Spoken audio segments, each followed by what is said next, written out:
if you look at a violin, it's very much like a human body. It has shoulders, and we call this the neck. And it's not the head, but we call it the scroll. It's like a rolled piece of paper scroll. And these are the ribs and the back. And a violin is made from kind of the same trees you might see in your backyard, spruce and maple. This one was made in 1757 in Milan, Italy, by a man named Guadagnini. And all the men in the Guadagnini family made violins. And so it's really a work of art. It's amazing that it's so old and yet it's in really good condition, real healthy. And these things are these are all modern things that we put on here. This is called a tailpiece that kind of holds the strings in place.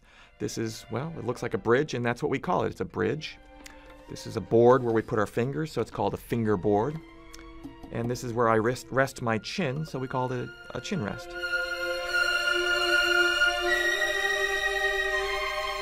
In violin, we have different positions.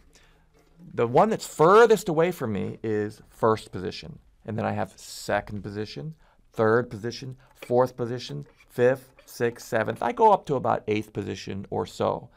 Now, when I go from one position to the next, I like to think of it like I'm taking an elevator to a different floor. Like in first position, I'm going to the third position. I'll just kind of open the elevator door and go up to the third floor and close the door, and now I'm in the third floor, and then I do whatever I need to do there. Now, sometimes going from the first to the third floor, I want to be very clean. But sometimes I want to give it a little style and a little bit of something a little spicy. Then I might do what's called a slide, in which case I don't hide anything that's going on as my elevator is going from the first to the third floor. I actually show it to my audience. And so that slide is a very personal thing that violinists can use to bring the music to life.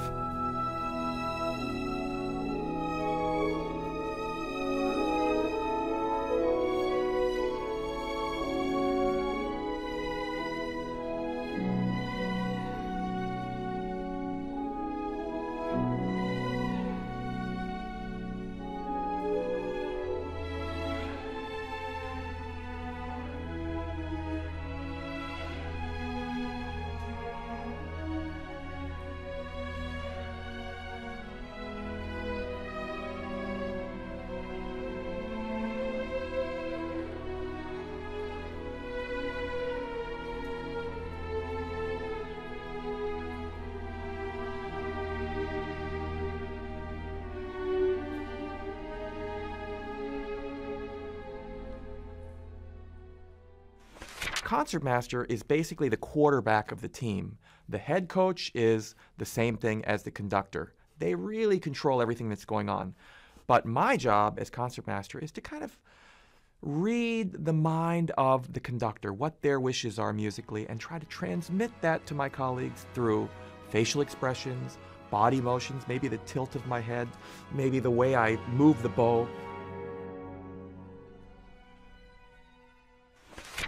Having a momentary solo passage in a symphony is, well, let me put it to you this way.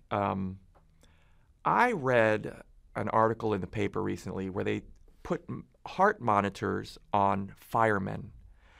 And apparently, the time when there is no fire, when they're sitting around playing checkers at the firehouse, eating chili, their heart rate is very low. They're very healthy and strong people. But when they enter the burning house, their heart rate goes dangerously high. Boom, boom, boom, boom, boom, boom, boom, boom, boom, boom, boom, boom, and it stays up there until they leave the danger. That's me. I feel that when I see it coming up, I usually circle the place that says solo, my solo, in red pencil. So we turn the page in the middle of the piece and I can see it coming up. I can just feel my heart rate start to go faster and faster. And I basically say 3 words to myself: go for it, go for it, go for it, go for it. And then at that moment when I start playing, I almost screaming it out, I'm screaming it out in my head, go for it!